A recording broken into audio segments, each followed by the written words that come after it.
So I've never been the smartest person in the room, and whenever I tell that to people, they say, "Yeah, Tommy, you gotta be around smart people all the time. Never feel like you're the smartest." No, I was just pretty dumb. You put me in any room, and I was basically the dumbest one there all the time. So when I figured this out, I was like, okay, so I have a massive disadvantage to the point where I thought until this day that I have kind of like a disability, okay? Whenever I start reading a book, nothing sticks to my head. The only way to make that thing stick is by writing things down, taking a bunch of notes, and reading that book over and over and over again. But then I have friends that can basically read one page and know everything, and that just doesn't work for me.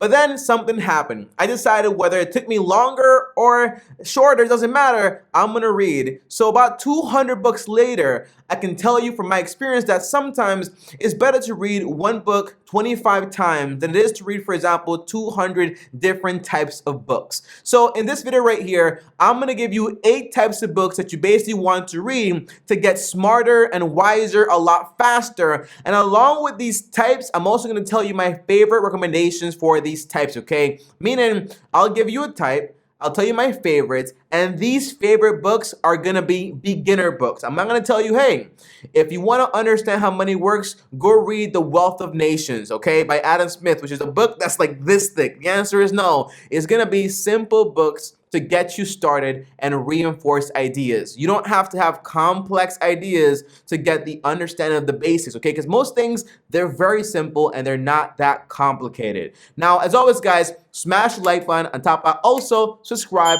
hit the bell to get notified. We have a goal to hit 500K by the end of the year, so subscribe to the channel, okay? Now, overall, before we even get started, comment down below exactly which is your favorite book of all time that you read in the past before. Comment down below and let me know, because I also need new books to add to my library. Now, the very first category, guys, by far, is going to be self-help books. Now, a self-help book, in essence, is just a book that's going to basically help you help yourself, okay? It's completing the person overall, because a lot of us are incomplete because we don't understand exactly how the mind works, and self-help books are basically going to help you with that. I don't like very philosophical books, as far as, for example, like The Secret, that's all about like the universe and you can pull something and attract it. I don't like those books. I'm more of a concrete type of guy. So when it comes to my favorite books, when it comes to self-help, I'm gonna say you have Think and Grow Rich by Napoleon Hill. Second, you have As a Man Thinketh by James Allen, which, by the way, was one of the very, very first books ever written when it comes to self-help. And one thing is, guys, when I wake up in the morning, to even help me even more, I put something on, for example, by Napoleon Hill, or for example, Jim Rohn, and I have those things playing as I'm preparing for my entire day, and those things keep reinforcing and reinforcing all of the ideas I'm learning. Now remember, don't be a follower. As you read these things, you kind of experiment and you apply the ones that make sense for you, but don't become a copy of somebody else, because that's just stupid. Now, number 2 is, and boring, number 2 is biographies. Now, you might say, Tommy, why would I want to know about somebody else's life? Because when I was growing up, I didn't really have any examples of people that came from nothing and became something amazing. So having biographies help reinforce all the ideas, okay? So overall, whenever you're in the hood, everyone wants to be a rapper. You know why that is? Because a lot of rappers that become rich and famous, they come from the hood and they basically have nothing. So you think that, hey, they came from here, I can also do it. So for me, it gave me the same idea. Seeing all these different people come from nothing and achieve greatness, to me, was like reinforcement that, hey, if they did it, I can do it. Now, my favorite 2 biography books are going to be Made in America by Sam Walton. That book is spectacular. It's a little book and it helps you out so much. And second is going to be Hustle Smarter. No, that's backwards. Hustle Harder, Hustle Smarter by 50 Cent. And that's also a book that I enjoy and like, because the language is very simple, the ideas are very concrete, and the overall concept is excellent. Now again, biographies are important. They reinforce ideas, but you don't want to create a copy of somebody else's life inside of yours, okay? And by the way, my favorite thing to look for in biographies is not just, for example, the success, but also, for example, all the failures they had, because I can avoid them and basically get there a lot faster overall. Seems kind of weird and morbid, but I enjoy doing it, okay? Now, number 3 is going to be health books, okay? Now, overall, if I can find a book that can basically give me some ideas to increase my lifespan by like 10 to 20 years, I'm gonna do it. And tell me, you can't control that. Like, you can get run over by a car. Yeah, but the probability is if I fix my diet and I exercise and this and that, and I have, for example, a good physical and mental health, then I'm gonna have a high probability of living longer. And to me, that's very important. So my 2 favorite books here are, number 1, Atomic Habits by James Clear. This book basically tells you how to create sustainable habits in your life. And to me, that's very important because I had terrible habits, awful habits. And then I thought that I had to make like these crazy changes, but in reality, just starting out small can basically change everything. So that book is powerful. Atomic Habits by James Clear. Second, you have Irresistible by Adam Alter. And this book was written by a friend of Joe Rogan. And the idea is the book is very simple in the sense that it tells you why this thing right here is so irresistible, is so dangerous, and how to basically control your screen time. I haven't had any luck, honestly. Like, I'm still averaging like 8 hours a day on this thing. And my solution is probably going to be get a second phone and put one for work and one for personal. But then I just might install the same apps in the personal. So it's more of a, I have to learn to manage this a lot better, and it's terrible, okay? But as far as, for example, like physical books on health and nutrition, I don't read those. I gotta be honest with you, okay? I rather watch those videos from professionals, for example, on YouTube, dietitians and people that are bodybuilders, and I get my information from them, and then basically just analyze and compare it, and that's how I get my information. But I don't find any enjoyment from reading books about vegetables and fruits. Honestly, it's just me. It's just me. It's just me. But if you do, you can do it too, okay? You can read those books or you can just watch videos, because at the end of the day, a book is just a translation of information and knowledge, and you can get that from a video also. But a book is a lot more concentrated and a lot better, in my opinion. Now, number 4. I'm good. It's not COVID. Don't worry.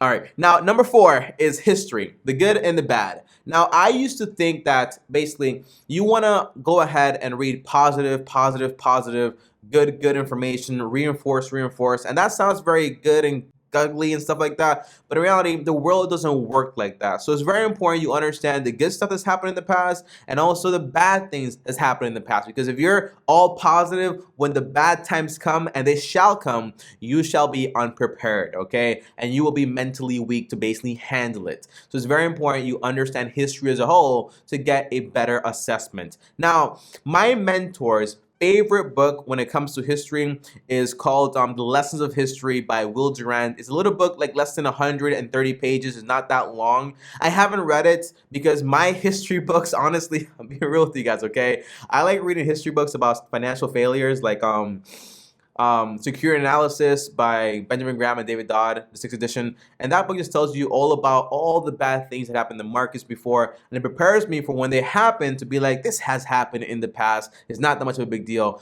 But I'm not reading a lot of books on like, hey, we had this war and that war. It's just not my type of thing though, but you can read it. And I will read The Lessons of History by Will Durant because it is less than 130 pages, so it's probably a good read overall. Now, number 5 is financial health books. This is probably why you came here, because I'm all into money and finance. But overall, when it comes to finances, the idea is very simple. Spend less than you make, invest the difference instead of debts, and save for emergencies. Like, it's really that simple when you break it down, but it's that we're all set up for failure from the very beginning. So you need to read a full book on how to avoid all those failures by reading books about a lot of failures, okay? So my favorite book of all time when it comes to financial books is going to be The Richest Man in Babylon. Now, that book is amazing because it takes you from being a poor person to a rich person and everything in between it and how to actually achieve it. Now, in today's term, right, because that book's a lot older in a sense, but I love it and I've read it over probably 10 times now. You also have, for example, I Will Teach You to Be Rich by Ramit Sethi. Ramit Sethi is like this author, but he's also very big on social media, very controversial. But overall, he's a very modern person when it comes to finances. We don't agree on everything, obviously, but I think he's one of the best people when it comes to finances in the sense that he has this very healthy way and healthy approach when it comes to money, where he uses common sense and he doesn't use, for example, just blind rule of thumbs. And to me, that is spectacular. So Ramit Sethi is a book you want to read. I Will Teach You to Be Rich, okay? Great book if you ask me. Now, number 6 is you want to read books on relationships. Now, me personally, I haven't met one person that's been happy without a single relationship, because again, we are social creatures, and I did not grow up in a healthy household in the sense of that. So I had to read a lot about healthy relationships to basically understand how to basically become more of a healthy person in a sense, okay? So overall, my favorite book on relationships and friends and all this stuff is going to be How to Win Friends and Influence People by Dale Carnegie. That book by far, it teaches you to understand people, how to get friends, how to influence people, and everything like that. And it's very common sense. It's basically be genuinely interested in other people. Don't criticize other people. Listen to other people. Try to understand other people. And it sounds like common sense, but most of the times when people are listening or talking, all you're doing is listening to respond and thinking about what you want to say and not hearing what the other person is saying. Now, within this category, I also have, for example, men are from Mars and women are from Venus. Again, I didn't grow up, for example, with a steady dad right there. So for me, learn about women was kind of like, I got to learn about this stuff. I don't know how to understand this stuff. So reading books about relationships and how women think and how we think and why I do the things I do and so on helped me out a lot when it came to understanding my position in a relationship. So Men Are From Mars, Women From Venus, great book when it comes to that. Now, number 7, this one is more like, I can't really give you a recommendation at all, but it's career books. So you want to read books that help you in your career. So for example, if you're into, let's say, accountant, you want to read a lot of accounting books. You want to become the best accountant possible by studying from the best accountants that came before you, whether it's a textbook or just a book overall. Now, for me personally, my whole thing is I want to be a stock picker along with a teacher. So my favorite book when it comes to stock picking and just stocks overall is going to be The Intelligent Investor by Benjamin Graham. When it comes to being a teacher, I gotta be honest, even thinking about it as I made this video, I don't think I ever read a single book on teaching. My whole idea was, well, to be a teacher, you have to give, you have to serve, and you have to do all those things without expecting a return, okay? And that's the way I approach it. But making this video made me see that I should read a book when it comes to teaching and the best communication mannerisms to basically use when it comes to delivering a message. So by the end of this month or the end of the week, I'll probably buy a book on Amazon when it comes to teaching and everything else like that to actually help me out a lot. So look for books that kind of fit your career and read them to become better at your career. Now, number 8, last but not least, is going to be the Bible. And I put it last because it's the book that I read last. And when I read the Bible, I was always like, by the way, I'm a Christian and I gave my life to God, not my God to life or whatever. But overall, I was very hesitant when it came to the Bible. I was like, okay, all this old stuff and all this other stuff.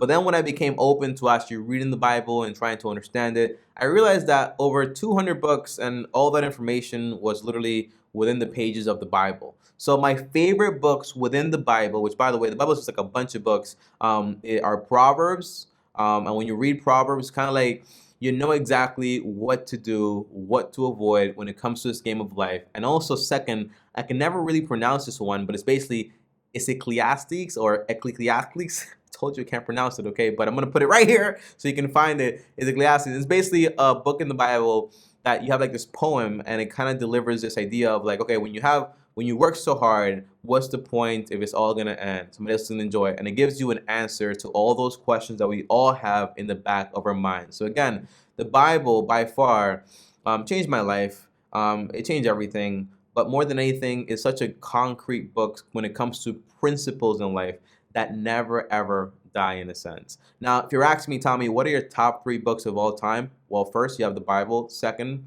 you have The Richest Man in Babylon. And third, you have, for example, You Can't Hurt Me by David Goggins. That book changed my life because if you read that book, you read a mirror of my life and how I grew up. And then it kind of just showed me he went through that and I can go through it and I can achieve what he achieved. And it kind of just motivated the heck out of me and forced me into a massive amount of action. Because information, motivation, reading, doesn't matter if you don't put it into action. Now, guys, as always, guys, thanks for watching. Comment down below exactly. Don't forget what your favorite book is. I'm not asking just for the algorithm. I'm asking so I can basically cheat and take your recommendation and read it and basically just copy what you're doing, okay? Because that way I don't have to search on the internet for book recommendations, okay? Now, thanks for watching, guys. As always, like, subscribe, hit the bell to get notified. Up here is another video. Over here is my face. Please subscribe. And as always, long-term team officially out.